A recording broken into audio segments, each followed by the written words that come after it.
কুসুমকে ছাড়বে না আয়ুষ্মান, মায়ের বিরুদ্ধে গিয়ে নিল বড় সিদ্ধান্ত। আমরা এমনটাই দেখতে পারব আজকের পর্বে। বিস্তারিত জানতে ভিডিওটি দেখতে থাকুন। এতদিন কুসুম নিজের ভালোবাসা বিসর্জন দিয়ে আয়ুষ্মানকে তার মায়ের কাছে ফিরিয়ে দেওয়ার চেষ্টা করছিল। কিন্তু এবার কুসুমের আচরণেই আয়ুষ্মানের সন্দেহ আরও গভীর হয়। সে বুঝতে পারে কুসুম ইচ্ছে করেই তার থেকে দূরে সরে যাচ্ছে, আর এর পেছনে নিশ্চয়ই কোনো বড় কারণ রয়েছে। পর্বের শুরুতেই দেখা যাবে কুসুম ইন্দ্রাণী গাঙ্গুলির বাড়িতে যেতে একেবারে অস্বীকার করে দিয়েছে। আয়ুষ্মান যতই তাকে বোঝানোর চেষ্টা করুক, কুসুম নিজের সিদ্ধান্ত থেকে একেবারেই নড়তে রাজি নেয়। আয়ুষ্মান তখন কুসুমকে বলবে, মা নিজে থেকে আমাদের ডিনারের জন্য ডেকেছে, তুমি কেন যেতে চাইছ না? একটা রাগ বা অভিমান করে থাকার কি আছে?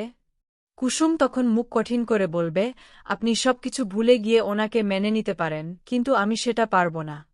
আমাকে ওই বাড়িতে যেতে বলবেন না। কুসুমের এই কথায় আয়ুষ্মান একেবারে অবাক হয়ে যায়। কারণ সে বুঝতে পারে কুসুমের এই আচরণ শুধু অভিমান নয়, তার মনে আরও বড় কোনো বিষয় রয়েছে। কুসুম যেন ইচ্ছে করেই তাকে নিজের থেকে দূরে সরিয়ে দিচ্ছে। আয়ুষ্মান তখন সরাসরি কুসুমকে প্রশ্ন করবে, তুমি কি আমার কাছ থেকে কিছু লুকাচ্ছ? মা তোমাকে এমন কি বলেছে যার জন্য তুমি আমার সঙ্গে এমন ব্যবহার করছ? এই প্রশ্ন শুনে কুসুম চুপ করে যাবে। সে কিছুতেই ইন্দ্রাণী গাঙ্গুলির কথাগুলো আয়ুষ্মানকে জানাতে চায় না।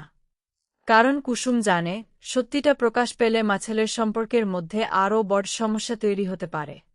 কুসুম মনে মনে ভাবে, ইন্দ্রাণী গাঙ্গুলি যদি তাকে মেনে না নেন, তাহলে হয়তো আয়ুষ্মানের জীবন থেকে সরে যাওয়াই ভালো। কিন্তু এবার আয়ুষ্মান কুসুমের এই নীরবতা মেনে নেবে না। সে বুঝতে পারবে তার মা হয়তো কুসুমকে এমন কিছু বলেছেন যার কারণে কুসুম নিজের ভালোবাসা বিসর্জন দিতে চাইছে। এরপরই আয়ুষ্মান সরাসরি চলে যাবে ইন্দ্রাণী গাঙ্গুলির কাছে। মায়ের সামনে দাঁড়িয়ে আয়ুষ্মান জিজ্ঞাসা করবে, মা তুমি কুসুমকে কি বলেছ? ইন্দ্রাণী প্রথমে বিষয়টা এড়িয়ে যাওয়ার চেষ্টা করবে, কিন্তু আয়ুষ্মান এবার আর পিছিয়ে যাবে না। সে স্পষ্ট জানিয়ে দেবে, কুসুম আমার জীবন থেকে দূরে সরে যেতে চাইছে, আর আমি জানি এর পেছনে তোমার কথা আছে। ইন্দ্রাণী তখন হয়তো নিজের সিদ্ধান্তের কথা জানিয়ে বলবে, সে কোনোভাবেই কুসুমকে এই বাড়ির বউ হিসেবে মেনে নিতে পারবে না। কিন্তু এবার আয়ুষ্মানের উত্তর হবে একেবারে অন্যরকম। সে মাকে বলবে, কুসুমকে যদি তোমার পছন্দ না হয় সেটা তোমার সিদ্ধান্ত, কিন্তু কুসুমকে ছেড়ে দেওয়া আমার পক্ষে সম্ভব নয়। এই কথায় ইন্দ্রাণী গাঙ্গুলি একেবারে চমকে যাবে। কারণ এতদিন আয়ুষ্মান মায়ের কথা রাখার চেষ্টা করেছে, কিন্তু এবার সে প্রথমবারের মতো নিজের ভালোবাসার জন্য মায়ের সিদ্ধান্তের বিরুদ্ধে দাঁড়াতে চলেছে।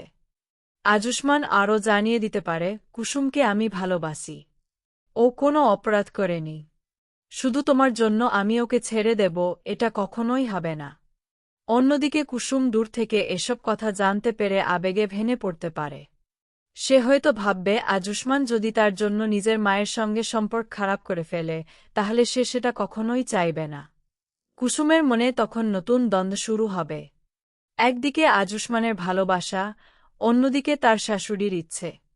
কুসুম কি এবারও নিজের ভালোবাসাকে বিসর্জন দেবে, নাকি আয়ুষ্মানের হাত ধরে সমস্ত বাধার বিরুদ্ধে দাঁড়াবে?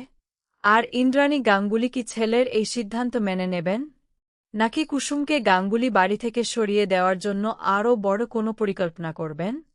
সব মিলিয়ে কুসুম সিরিয়ালের আগামী পর্বে ছেলের সম্পর্ক এবং কুসুম আয়ুষ্মানের ভালোবাসার মধ্যে শুরু হতে চলেছে এক বড় পরীক্ষা।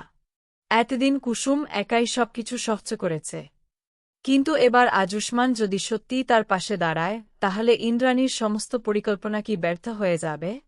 আর সবচেয়ে বড় প্রশ্ন, ইন্দ্রাণী কি শেষ পর্যন্ত বুঝতে পারবেন কুসুম তার ছেলেকে কেড়ে নিতে আসেনি, বরং সত্যিই আয়ুষ্মানকে ভালোবাসে?